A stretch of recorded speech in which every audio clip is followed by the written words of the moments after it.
वो एक वजूद ज़मी पर भी आसमां की तरह, वो एक वजूद ज़मी पर भी आसमां की तरह, मेरे हुदूद से बाहर है लामकां की तरह।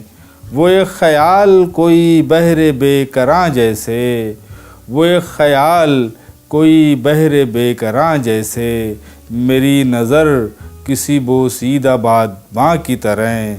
अज़ल से सर पे खड़ी दोपहर का मंज़र है, अज़ल से सर पे खड़ी दोपहर का मंज़र है, सो अब ये धूप भी लगती है साइबां की तरह।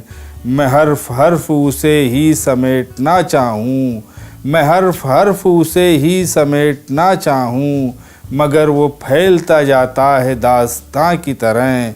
अब मेरे बदन में कोई शय युगों युगों से कमर, मेरे बदन में कोई शय युगों युगों से कमर, बिखर रही है किसी रेगे रायगां की तरह।